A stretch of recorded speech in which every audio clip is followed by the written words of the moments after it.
So to be completely honest with you, I truly do feel like the iPhone 15 is in a very weird spot, and we haven't really been in these types of situations before with the latest iPhones. I feel like a majority of the time when the latest iPhone comes out, a lot of people are happy about it. There's lots of good things going on with it, but it seems to me that particularly in this specific case, the iPhone 15 is experiencing some really weird things going on with it that is making me kind of uneasy of recommending this phone to a majority of people. And I'm actually worried about the future of the iPhone 15, and looking forward, I just don't want to recommend phones to people that, people aren't going to enjoy. That's why, at least for the most part, older phones that are like a year or two old, you kind of know what's going on with them. It's kind of easier to kind of, see through. But with the iPhone 15, because this is the latest phone, this is essentially the issues that we kind of have with them going on right now. For one, we have basically the main issue, which is kind of the craziest one, is this overheating issue going on with these iPhones, which could potentially be a hardware defect.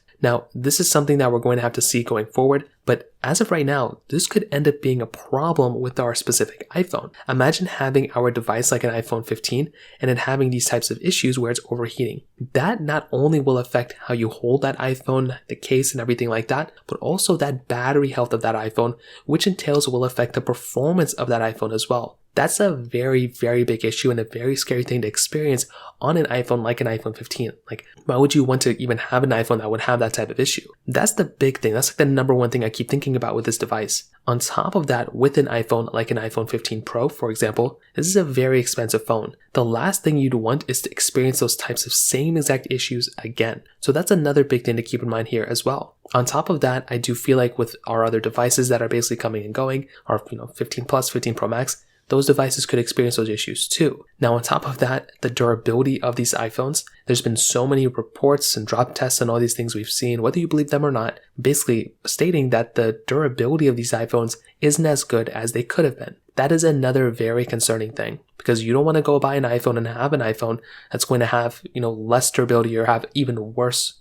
capability than the previous device. Then why wouldn't you just buy the older one? This is the exact same case here. Now, I think in the next coming months, I think a lot of these issues will alleviate, the glitches, the bugs, and those types of things. But I have a really hard time understanding this overheating issue, and I have a really hard time understanding this durability issue, because I don't want to buy an iPhone that's less durable than the previous one.